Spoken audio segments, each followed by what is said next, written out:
राहुल गांधी यांची भारत जोडो न्याय यात्रा गुरुवारी पालघर जिल्ह्यात दाखल झाली। त्यानंतर शुक्रवारी राहुल गांधी यांची भारत जोडो न्याय यात्रा मोखाडा, जव्हार, विक्रमगड, वाडा मार्गे ठाण्याकडे रवाना झाली। भारत जोडो यात्रेदरम्यान राहुल गांधी यांनी पालघर जिल्ह्यातल्या वाड्यामधल्या खंडेश्वर नाक्यावर जनतेशी संवाद साधला। यावेळी राहुल गांधी पंतप्रधानांवर निशाणा साधताना म्हणाले की पंतप्रधानांनी अब्जाधीशांची 16,000 कोटी रुपयांची कर्जे माफ केली आहेत, पण त्यांनी कधी आदिवासींची कर्जे माफ केली आहेत का? देशात 88% मागासलेले लोक आहेत आणि काही टक्के अब्जाधीश आहेत, मात्र तरीही पूर्ण देशावर 5% लोकांचं राज्य आहे आणि हे 5% अब्जाधीश संपूर्ण देश चालवत आहेत। या देशात 88% मागासलेल्या लोकसंख्येचा काहीही सहभाग नाही, त्यामुळे देशात जातीय जनगणना झालीच पाहिजे असं राहुल गांधी म्हणाले। हिंदुस्थानच्या इतिहासातल्या सर्वात मोठ्या भ्रष्टाचारात पंतप्रधानांचा हात आहे असा आरोप यावेळी त्यांनी केला। तसंच सर्व सरकारी यंत्रणांचा भाजपा शस्त्रासारखा वापर करत आहे अशी टीकाही राहुल गांधी यांनी यावेळी केली।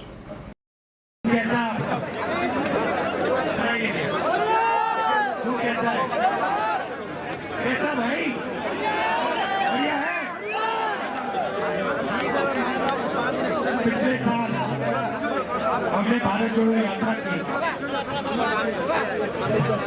कन्याकुमारी से कश्मीर 4,000 किलोमीटर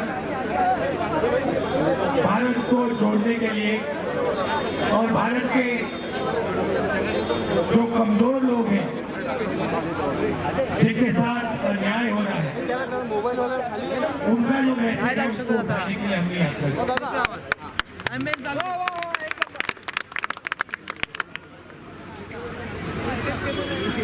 यात्रा में बहुत सारे लोग आए, हमसे मिले और उन्होंने कहा देखिए आप भारत जोड़ो यात्रा कर रहे हो, मगर ऐसे बहुत स्टेट है जहां आप जा ही नहीं रहे हो। आप गुजरात नहीं जा रहे, आप उड़ीसा नहीं जा रहे, आप असम नहीं गए, छत्तीसगढ़ नहीं गए, झारखंड नहीं गए, बिहार नहीं गए, तो ये कैसी भारत जोड़ो यात्रा हुई? आपको दूसरी जो भारत जोड़ो यात्रा करनी चाहिए, ईस्ट से वेस्ट करनी चाहिए। तो हमने मणिपुर से शुरू किया, आज हम यहाँ आपके सामने महाराष्ट्र में खड़े, और इसमें हमने न्याय शब्द जोड़ दिया। पहली यात्रा भारत जोड़ो यात्रा, दूसरी यात्रा भारत जोड़ो न्याय यात्रा। इसमें न्याय शब्द क्यों जोड़ा? क्योंकि हिंदुस्तान में गरीब लोगों के साथ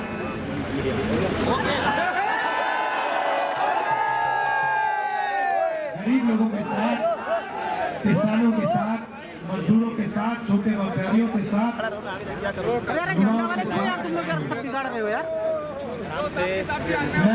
मैं आपसे सवाल पूछता हूँ। आप जानते हो नरेंद्र मोदी ने हिंदुस्तान के 22 सबसे बड़े अरबपतियों का कितना कर्जा माफ किया है? तो जानता है? 16,000 करोड़ रुपए। ये आप जानते हो कितना है? 16,000 करोड़ रुपए कह दिया, इसका क्या मतलब? ये जो नंबर है ये आम आदमी को समझ नहीं आता, इतना बड़ा नंबर है, ये अरबपतियों को ही समझ आता है। तो समझाने के लिए मैं आपको बताता हूं, मनरेगा में 65,000 करोड़ रुपए लगते हैं साल के। उसमें देश के सब आदिवासी, दलित, गरीब लोग काम करते हैं, करोड़ों लोगों को उसमें रोजगार मिलता है। एक साल 65,000 करोड़ रुपए चलाने में लगते हैं। नरेंद्र मोदी ने 22 लोगों को 24 साल का मनरेगा का पैसा पकड़ा दिया। 24 साल का जो पैसा मनरेगा में लगेगा वो नरेंद्र मोदी ने 22-25 लोगों को पकड़ा दिया। आदिवासियों को कितना कर्जा माफ किया? उससे 0। आपका 1 रुपया माफ किया? 0। किसानों को कितना दिया? 0। दलितों का, गरीबों का कितना दिया? बेरोजगार युवाओं का 0। यहाँ पे बहुत सारे युवा हैं जो ट्रेनिंग कर रहे हैं, ट्यूशन फीस के लिए उन्होंने उधार दिया, पढ़ाई के लिए उधार दिया, उनका कर्जा माफ किया ना। एक का नहीं करता वो, मगर हिंदुस्तान के अरबपति हैं, उनका 24 घंटा काम होता है। तो दूसरा सवाल आपसे, यहाँ पे आदिवासी लोग हैं काफी, मुझे बताओ आपकी हिंदुस्तान में कितनी आबादी है? 8%। जोर से बोलो भाई। आदिवासी 8%। 8% है, ठीक है। तो अगर हिंदुस्तान में आपने 100 लोग खड़े किए, उसमें से 8 लोग आदिवासी होंगे, सही? दलित कितने? 15%। 15% है। पिछड़े कितने? 50%। 50%। माइनॉरिटी कितने? 15%। 15%। ओबीसी बोलो, सही बात है, सही बात है। सचमुच में ये ओबीसी शब्द भी गलत है। ओबीसी अदर बैकवर्ड कास्ट, इसका क्या मतलब? आपकी पहचान है तो 50% ओबीसी, 15% दलित, 15% माइनॉरिटी, 8% आदिवासी, कितने होते हैं? 50 और 15, 65 और 15, 80 और 8, 88। आपकी पॉपुलेशन, आपकी आबादी 88% है ना? तो मुझे बताओ भैया, ये मीडिया में वो कौन खड़ी ये जो बस है इनकी, मीडिया के जो मालिक है हिंदुस्तान के, जो बड़ी बड़ी मीडिया की कंपनी चलाते हैं, उसमें आपके कितने लोग? 0। चलो अभी सिर्फ आदिवासी की बात करते हैं। मीडिया के मालिकों में, मीडिया के जो बड़े बड़े पत्रकार हैं, जो इन्फ्लुएंसर हैं, उसमें आदिवासी कितने? 0। क्यों नहीं? क्यों नहीं चाहिए? भैया आप क्या कह रहे हो? नहीं चाहिए क्या मतलब? आपकी सुनो सुनो, देखो, नहीं बात समझो। आपने कमरे में 100 लोग खड़े कर दिए, कमरे में, ठीक है, और फिर आपने कहा कि देखिए 100 में से 88 दलित, पिछड़े, आदिवासी लोग हैं। 88% पोजीशन लेंगे या ऐसे बैठे रह जाएंगे? आप अपनी शक्ति पहचानो। आपको अपनी शक्ति नहीं समझ आ रही है। जैसे ही आपने अपनी शक्ति पहचानी, देश हिल जाएगा। आपका मीडिया में एक आदमी नहीं है। एक पत्रकार का नाम बता दो, नेशनल लेवल का एक पत्रकार का नाम बता दो, आदिवासी का नाम बता दो, एक बता दो, पहले एक बता दो, नाम बता दो। नेशनल लेवल पे आप टीवी देखते हो, एक भैया डिस्टर्ब मत करो भैया, लोग सुन रहे हैं ना, आप क्यों बात कर रहे हो? बाद में जितने नारे लगाने लागे यहाँ पे खड़ा करके नारे लगा लेंगे, ठीक है? तो एक मुझे मीडिया में आदिवासी, पिछड़ा, दलित, ओबीसी एक कहाँ है? मैं ढूंढ रहा हूँ उसको। मीडिया में 24 घंटा कभी बॉलीवुड की बात होती है, सही? कभी नरेंद्र मोदी जी की बात होती है। देखो भैया, देखो समुद्र के अंदर घुस गए, पूजा कर रहा है समुद्र के अंदर। कोविड आता है, कहता है भैया मोबाइल फोन की लाइट बजाओ, थाली बजा दो। तो मीडिया में आपकी बात क्यों नहीं आती? आपका कोई है ही, आपका वहां पे कोई है ही नहीं, बात कैसे आएगी? कभी आपने मीडिया में देखा कि आदिवासियों की जमीन देश में 24 घंटा छीनी जाती है? कभी देखा आपने? क्यों नहीं देखा? आपका वहां कोई है ही नहीं। बॉलीवुड की बात करते हैं, चलो बताओ भैया, बॉलीवुड में मुझे एक दलित, एक आदिवासी एक्टर का नाम बताओ, एक ओबीसी एक्टर का नाम बता दो मुझे। नहीं, आप देखते रहते हो, आप देश को देखते हो, 88% आपकी आबादी, आप मीडिया में और देखते हो तो ये हमारा तो है ही नहीं। फिर दूसरी ओर देखते हो, कहते भैया हिंदुस्तान की सबसे बड़ी 200 कंपनी है, उनके मालिकों की लिस्ट निकालो,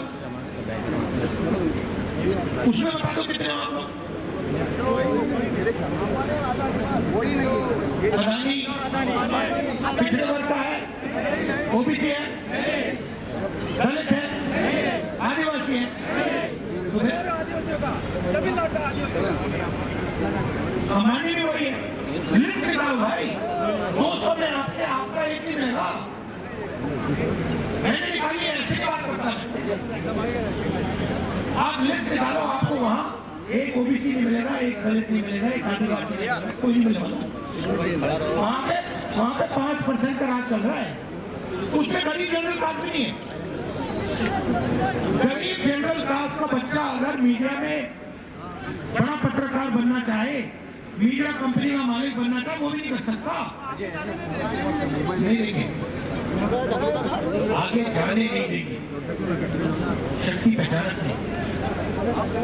कैसे कैसे रोकेंगे आपको? जिस दिन आपको बात समझ आ गई, 88% को कोई नहीं रोक सकता, कोई नहीं रोक सकता। और वो 88 नहीं है, क्योंकि उसमें 5% गरीब जनरल भी जोड़ दो, तो आप मीडिया में नहीं हो, साहेब हायती आप कॉर्पोरेट में नहीं हो, हायती तो नाही। तो आपके लिए नरेंद्र मोदी जी ने फसल बीमा योजना शुरू की, सही? ठीक है, तो मुझे बताओ फसल बीमा योजना का कितना पैसा आता है हिंदुस्तान की सरकार से? बताओ, आपको ये सब आंकड़े मालूम होने चाहिए भाइयों बहनों। फसल बीमा योजना का कितना पैसा हिंदुस्तान की सरकार देती है, कितना पैसा स्टेट की सरकार डालती है? बताओ।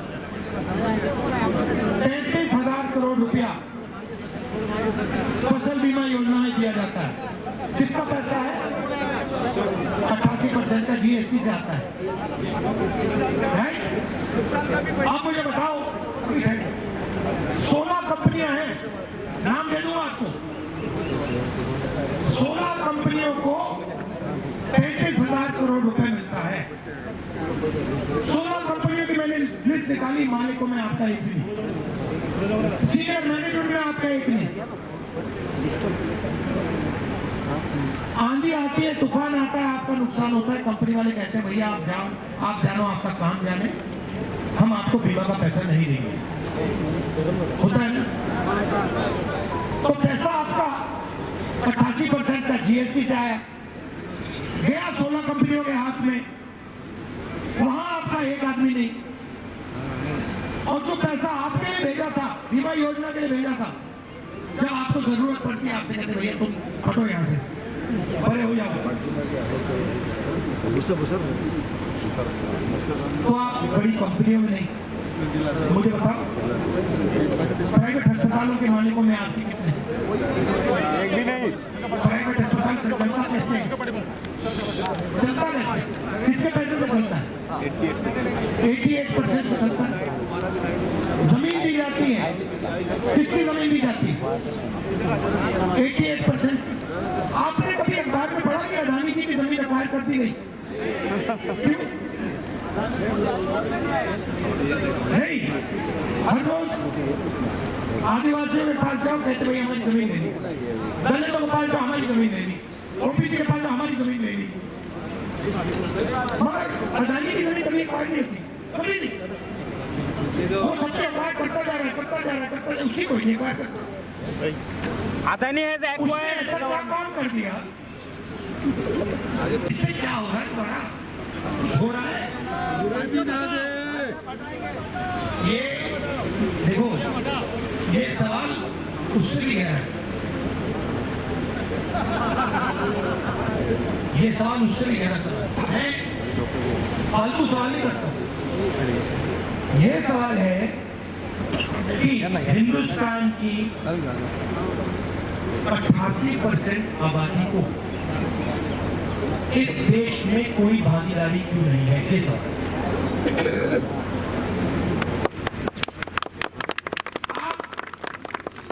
हाईकोर्ट देखो, 650 हाईकोर्ट के जज हैं हिंदुस्तान में। सारे के सारे जो केसेस होते हैं न्याय ये लोग देते हैं। 10 साल लग जाते हैं आपके, 20 साल लग जाते हैं आपके, लोग मर जाते हैं, केस चलता रहता है। 650 में से 88% के 100, और वो भी 100 छोटे छोटे केस करते हैं। 3% के हाथ में जुडिशरी, पैसा, कॉर्पोरेट, मीडिया, ईवीएम, सब हाथ। और आपसे कहते हैं भाइयों बहनों, नहीं, आपसे कहते हैं आधी रोटी खाओ, प्रभु के गुण गाओ, भूखे मर जाओ। आधी रोटी खाओ, प्रभु के गुण गाओ, भूखे मर जाओ। नहीं, आप कहते हो, आप कहते हो हाँ जी, हाथ जोड़ते हो और कहते भैया ठीक है, आप सब उठा के ले जाओ, हम यहाँ पे मतलब हाथ जोड़ के प्रभु के गुण गा रहे, भूखे मरते हैं। गुस्सा तो आपको गुस्सा है। अब आप मुझे कहोगे, देखो राहुल जी, आपने हमें मीडिया का बता दिया, आपने हमें सबसे बड़ी कॉर्पोरेट का बता दिया, मगर सरकार में तो हमारे लोग हैं, सरकार में तो हमारी भागीदारी, हमारा ओबीसी प्रधानमंत्री। तो मैं आपको सरकार को, हिंदुस्तान की सरकार को एमएलए नहीं चलाते, एमपी नहीं चलाते, हिंदुस्तान की सरकार को 90 IAS अफसर चलाते। मैंने देखा है, मैंने अंदर से देखा, मैंने सिस्टम को अंदर से बैठ के देखा। इसे बीजेपी वाले इतनी नफरत करते हैं, सब समझता हूँ सिस्टम के। तो 90 लोग चलाते हैं, मनरेगा योजना बनती है, कांग्रेस पार्टी कहती है मनरेगा बनेगी, मगर जो फाइन ट्यूनिंग होती है वो 90 लोग करते हैं। रेलवे बजट जाता है, कहां जाएगा, कैसे जाएगा, ये 90 लोग निर्णय लेते हैं। अग्निवीर होगा नहीं होगा, कैसे होगा, 90 में से 88%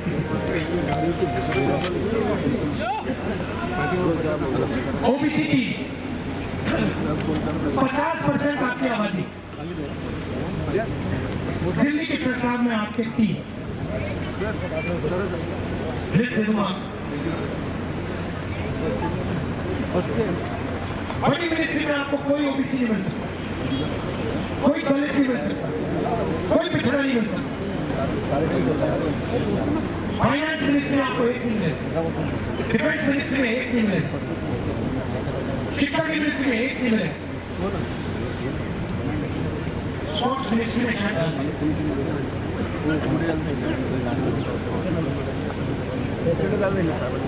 अगर हिंदुस्तान की सरकार 100 रुपए खर्च करती है, बजट में 100 रुपए खर्च होता है, पिछले वर्ष के अफसर 5 रुपए का निर्णय लेते हैं।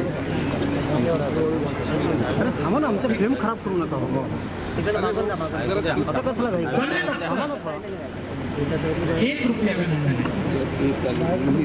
आपण यांच्या मागून और आदिवासी जो 8% है वो 10 पैसे का निर्णय. हो जाऊ. ये आपकी भागीदारी. अनिल सरकार में 100 रुपए खर्च होते हैं, आपके अफसर 6 रुपए का निर्णय लेते हैं. 6 रुपए 10 पैसे, बाकी सब 3%.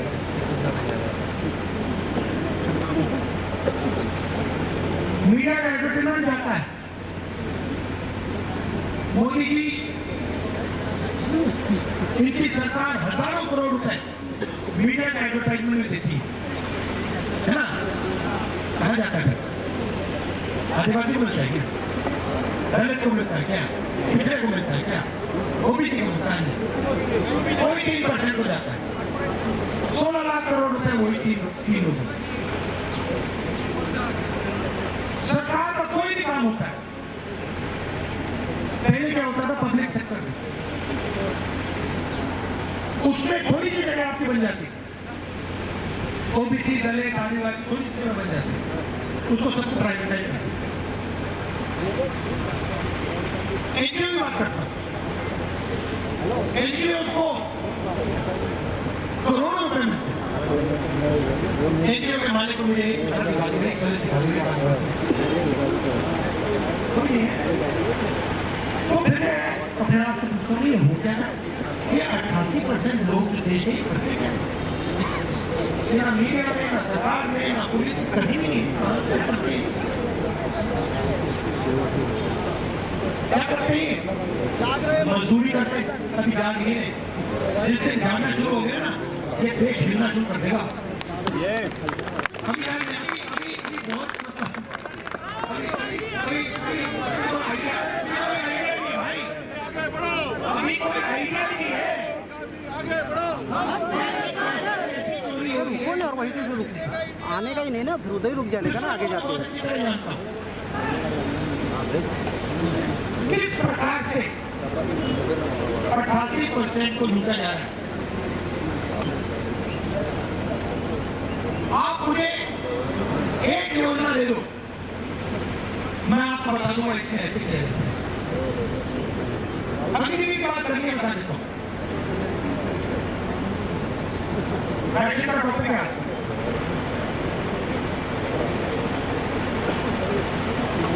अग्निवीर क्यों हुआ कोई बता सकता है? अग्निवीर से कोई खुश तो नहीं है ना, तो अग्निवीर हुआ क्यों? 90% लोग दुखी हैं, अग्निवीर नहीं चाहते तो हुआ क्यों? स्कैम. एक पेंशन, दूसरा कैंटीन. सबसे पहले क्या होगा, 4 लोगों को लिया जाएगा, ठीक है. उनसे कहा जाएगा भैया तुम अग्निवीर हो. उसमें कौन जाएंगे, उसमें एक में से जाएंगे, उसमें दलित जाएंगे, पिछड़े जाएंगे,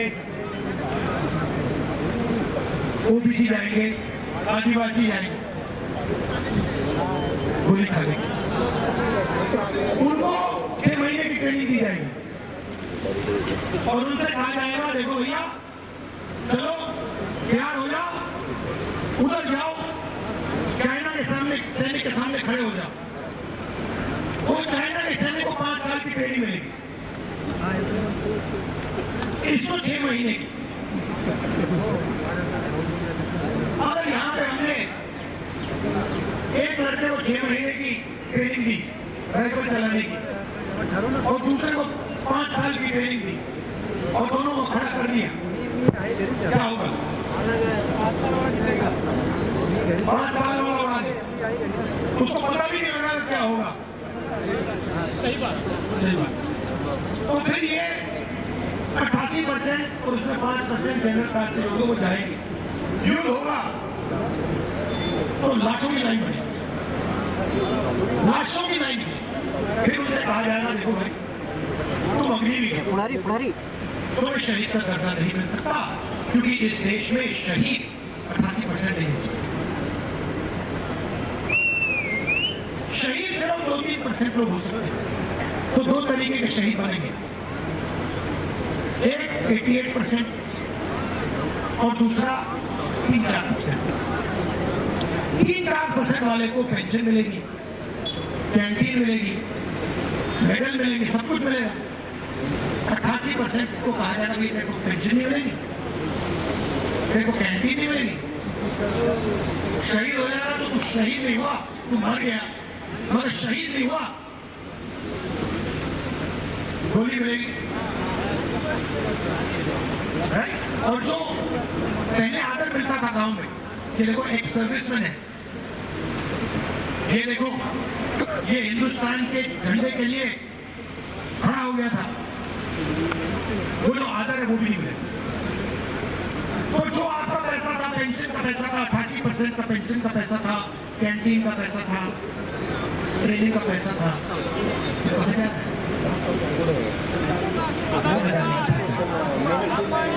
अब आप एक काम कीजिए, इंटरनेट पे जाइए, अदानी डिफेंस कंपनी को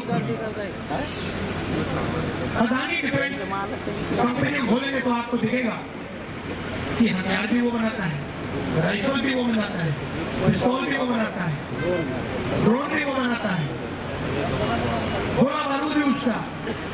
पहले क्या होता था, पहले एचएल बनाती थी, राफेल का ये जो हवाई जहाज है ये हमने एचएल को दिया था, उसमें 88% के लोग बैठे थे। अब अदानी जी को गया, एक्सपीरियंस के साथ लाखों करोड़ रुपए का कॉन्ट्रैक्ट है, सीधा गया वहां पे अदानी जी का, तब्दीली समझा दी। और ये हर चीज के साथ हो रहा है, जीएसटी के साथ हो रहा है। जीएसटी कौन देता है? आपने ये शर्ट खरीदी, अच्छी ये शर्ट खरीदी, कितने की खरीदी आपने? ये चश्मे खरीदे, जैसे आप बिल्कुल बॉलीवुड स्टार लग रहे हो, दादा लग रहे हो, ये चश्मे कितने के थे? नहीं, ये चश्मे कितने के? नीचे करना 500, 5000 के, ठीक है?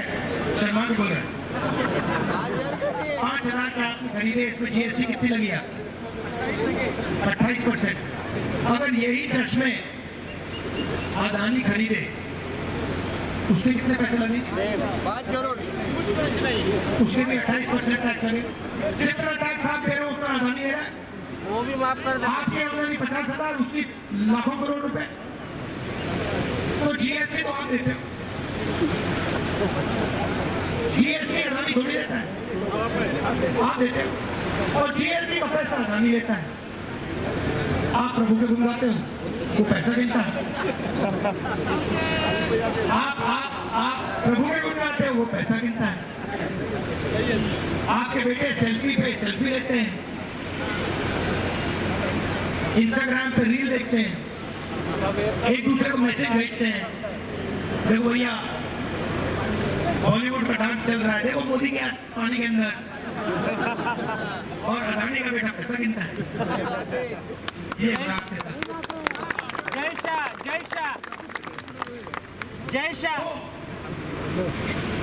शुरुआत क्या है? कहीं शुरुआत तो करनी पड़ेगी। शुरुआत है जाति जनगणना। जाति जनगणना मतलब सबकी गिनती पहले करो, ये है कितने, उसके बाद इकोनॉमिक सर्वे करो, हर संस्था का सर्वे करो।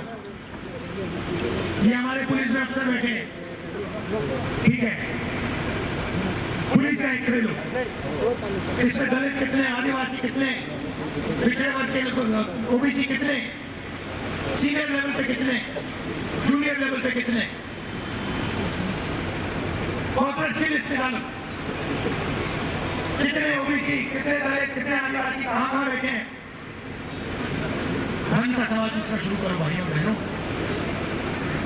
उल्टी सीधी बातों में मत लगो।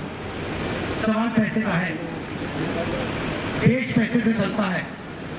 आपको सिर्फ एक सवाल पूछना है, अदानी वो सवाल हर रोज सुबह पूछता है, आज हिंदुस्तान की सोने की चिड़िया से मुझे कितने पैसे मिले, यही सवाल है, और कोई सवाल नहीं। ये जो पुलिस की भर्ती है, ये पैसा है, ये पावर है। हाई कोर्ट जो है वो पैसा है, पावर है। पब्लिक सेक्टर जो है पैसा है, पावर है। आप यही सवाल पूछो, इस देश ने आज मुझे कितना पैसा दिया, पावर में कितनी भागीदारी दी। मैं 88% का हूं, मेरे लोग कहां हैं? यही सवाल कहीं नहीं है, मगर आप बस देखते रहे। आजादी की लड़ाई आप लोग लड़े थे, ये 88% लड़े थे भैया। जहां देखो आप अपने जूते को और देखो, वहां भी वो बैठे।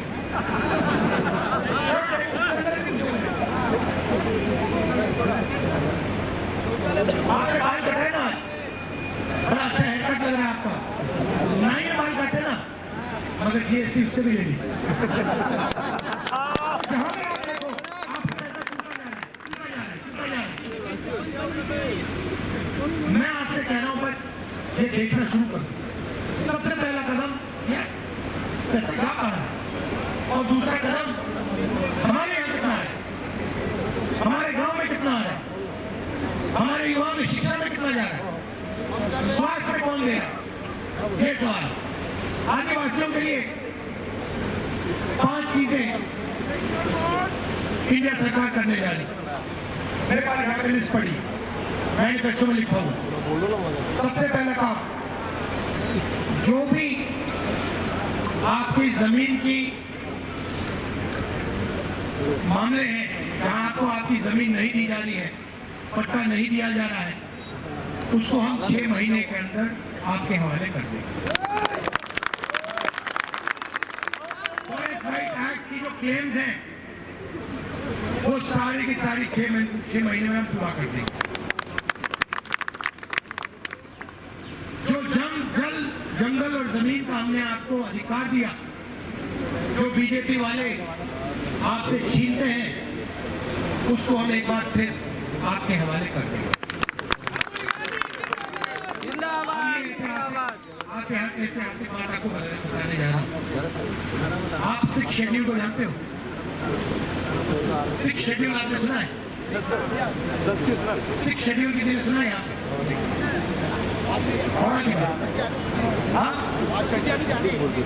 6 शेड्यूल मतलब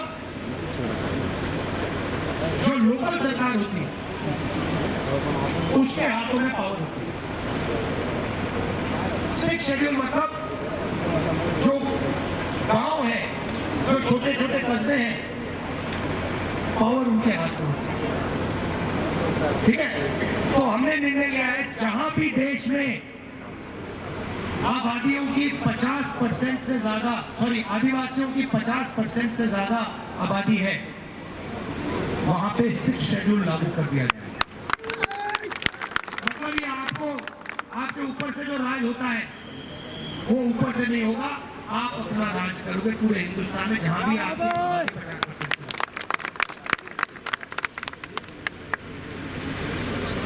और आखिरी काम, किसानों के लिए हमने लीगल एमएसपी लागू की है, करने जा रहे हैं।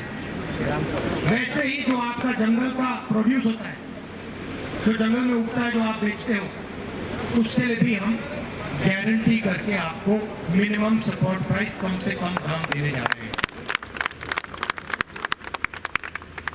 और 5वां काम, शायद सबसे बड़ा काम, हिंदुस्तान के सब गरीब परिवार, उनकी लिस्ट बनाई जाएगी। उसमें ज्यादा से ज्यादा 88% के होंगे, नहीं होंगे? जो भी गरीब परिवार हैं, उन परिवारों में एक महिला को 1 लाख साल का 1 लाख रुपया बैंक अकाउंट में दिया।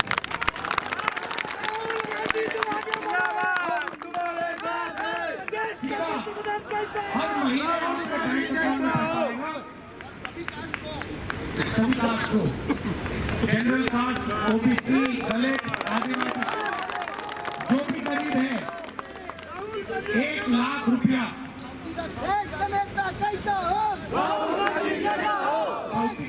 बात बोलने की जरूरत ही नहीं। तो 1 लाख रुपया देखिए क्या होता है। पुरुष काम करता है, फैक्ट्री में जाता है, फैक्ट्री में काम करता है, सही बात। महिला क्या करती है? महिला बाहर जाके काम करती है, उसकी एक शिफ्ट हो गई और दूसरी शिफ्ट क्या होती है? घर को चलाती है। तो महिला डबल काम करती है। आपके जैसे जाके जॉब करती है और फिर जब आप घर आते हो, घर का पूरा काम, बच्चों का पूरा काम, स्कूल में मदद, खाना, भोजन, डबल काम करती है। उस डबल काम के लिए हिंदुस्तान की सरकार ने महिला को कभी सैलरी नहीं दी, पैसा नहीं। ये हम फ्री में नहीं दे रखा पैसा। ये मत सोचिए कि 1 लाख रुपए हिंदुस्तान की गरीब महिला को फ्री में दिया जा रहा है, नहीं। वो जो हिंदुस्तान के फ्यूचर जनरेशन के लिए मेहनत करती हैं, 7-8 घंटे रसोई में काम करती हैं, घर में काम करती हैं, उसके लिए 1 लाख रुपया उनको दिया जा रहा है। तो ये 5 काम हम आपके लिए करने जा रहे हैं। हिंदुस्तान में इस कानून के बाद आपको कोई ऐसा घर नहीं मिलेगा जिसकी आमदनी साल में 1 लाख रुपए से कम हो। एक झटके से आप गरीबी को उड़ा दें। मगर मेन सवाल भैया आप भूलो मत। मेरा मेन मैसेज ये है कि आप 88% आप अपने हक के लिए बोलना और लड़ना शुरू करो। क्योंकि बहुत आसानी से, मैं आपको ये समझ नहीं आ रही बात, ये बहुत आसानी से किया जा सकता। मुश्किल नहीं है ये। आपने थोड़ा सा दबाव डाला, ये सारी संस्थाएं के दरवाजे खुल जाएंगे। हाँ, पापा शेर सो रहे हैं, पापा शेर सो रहे हैं। युवा न्याय जग जाओ भाइयों और बहनों, शेर और शेरनियां जग जाओ। धन्यवाद।